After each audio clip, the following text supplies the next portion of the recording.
ఒక్కసారి కొమ్మూరి గోల్డ్ కి కాల్ చేయండి. తాకట్లో ఉన్న మీ బంగారాన్ని విడిపించి మార్కెట్ ప్రైస్ కి వాళ్ళు కొనుక్కుని మిగతా డబ్బులు మీకు ఇచ్చేస్తారు. హాయ్ హలో నమస్తే, వెల్కమ్ టు మనం టీవీ. నేను మీ చార్మి. మనం టీవీ ఉన్నది మన కోసం.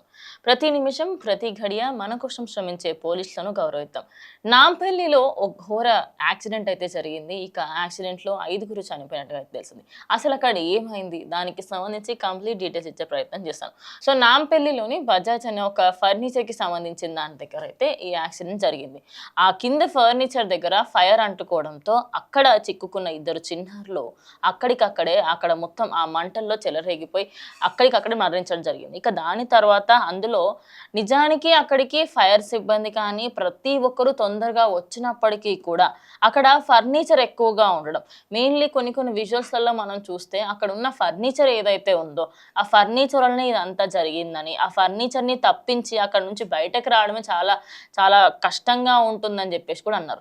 అంటే ఇక్కడనే కాదు, ఏదైనా ఒక ఫైర్ యాక్సిడెంట్కి సంబంధించి అవుతుంది అంటే ఎక్కడ లోపం ఉంటుందంటే బేస్మెంట్స్ దగ్గర, లేకపోతే అక్కడ సరిగ్గా సేఫ్టీ మెషర్స్ ఫాలో అవ్వకపోతే ఉంటుంది.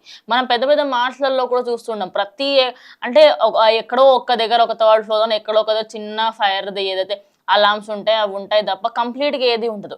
అయితే ఇప్పుడు నాంపల్లికి సంబంధించి జరిగిన ఈ యాక్సిడెంట్లో ఎవరెవరైతే చనిపోయారో దానికి సంబంధించి ఆ ఓనర్ ఎవరైతే ఉన్నారో ఆ షాప్ ఓనర్ని అయితే ఆ చనిపోయిన 2 పిల్లల వాళ్ళ తండ్రి అయితే వచ్చి ఖచ్చితంగా ఆయనను అరెస్ట్ చేయాలి అనగా ఇప్పుడైతే ఆయన అరెస్ట్ చేయడం జరిగింది.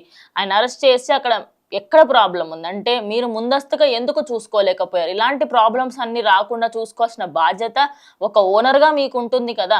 చిన్న చిన్న విషయాలు కూడా పట్టించుకోకపోతే రేపటి రోజు ఇంకా దీనికన్నా పెద్దకైతే అప్పుడు ఏం చేస్తారు అనేది వాళ్ళైతే చెప్పుకోవచ్చు. ఇక ప్రజెంట్ ఫైర్లో ఎవరైతే చనిపోయారో దానికి సంబంధించి మన తెలంగాణ రాష్ట్రానికి సంబంధించి చాలామంది స్పందించారు. అదేవిధంగా వీసీ సజ్జనార్ కూడా మాట్లాడడం జరిగింది. ఆయన కూడా మాట్లాడుతూ ప్రజెంట్ అక్కడ ఆ డిజాస్టర్కి సంబంధించి ఖచ్చితంగా వాళ్ళందరూ ఫ్యామిలీ అంతా స్ట్రాంగ్గా ఉండాలని ఆయన కూడా మెసేజ్ చేయడం. ఇక ఇటు గవర్నమెంట్ సైడ్ నుంచి 5 లక్షలకి సంబంధించి ఏదో మనీ ఇవ్వాలి అని చెప్పేసి కూడా అనుకుంటారు. సో చూద్దాం అసలు నిజంగా అంటే ఇలాంటి ఇన్సిడెంట్స్కి సంబంధించే కాదు, కంప్లీట్గా ఇది శనివారం రోజు జరిగింది అంటే శనివారం రోజు కంప్లీట్గా నెక్స్ట్ డే మార్నింగ్ వరకు ఎంత ప్రయత్నించినప్పటికీ కూడా ఇప్పటికీ కూడా ఇంకా అక్కడ మంటలో ఎంత సెగ అంటే అంత సెగ అనేది అయితే క్లియర్గా ఏర్పడుతుంది. అంటే తెలంగాణ రాష్ట్రంలో ఒక చిన్న విషయాలకి సంబంధించి నాంపల్లి అనే ఏరియా 24/7 రష్గా ఉంటుంది.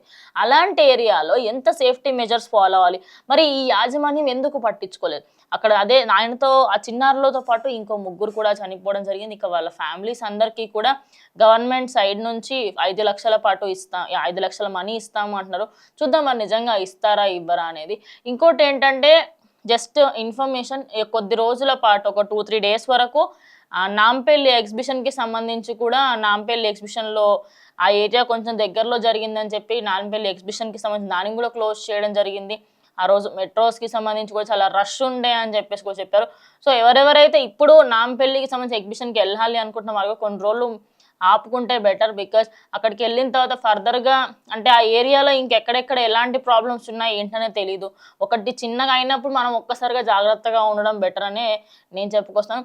సో ఈ ఇన్సిడెంట్కి సంబంధించి ప్రజెంట్ అయితే అక్కడ మంటలన్నీ ఆర్పేశారు. నిన్న మధ్యాహ్నం కల్లా కంప్లీట్గా క్లియర్ చేసేసి శవాలను అయితే బయటకు తీసుకొచ్చారు. అది చూసినప్పుడు మాత్రం ఒళ్ళు గగురు పురిచే విధంగా ఉంది. కానీ అక్కడ కంప్లీట్గా ప్రాబ్లం అంతా అక్కడ ఓనర్దే అంటూ మనకైతే తెలిసి వస్తుంది. సో ఎవరైనా కొత్తగా మీరు ఏమైనా ఫర్నిచర్కి సంబంధించి కానీ ఎలక్ట్రానిక్స్ అది ఏదైనా కూడా సెక్యూరిటీ మెజర్స్ సేఫ్టీ మెజర్స్ పాటించకుండా మీరు ఏదైనా ఒక దానికి సంబంధించి స్థాపించే ఉద్దేశం ఉంటే స్థాపించకండి. ఎందుకంటే మనుషుల ప్రాణాలు తీయడం ఎందుకు, అక్కడ చిన్నారులు బయటకు రాలేని పరిస్థితి, ఎందుకంటే అక్కడ ఫర్నిచర్ అంత దారుణంగా ఉంది. సో ఇలాంటి వాటికి సంబంధించి ఖచ్చితంగా యాజమాన్యాలు సీరియస్గా తీసుకోవాలని కూడా చెప్పుకొస్తున్నారు. సో ఇది వాళ్ళ వీడియో. ఇంకో వీడియోతో మళ్ళీ కలుస్తాం. స్టే ట్యూన్ టు మనం టీవీ.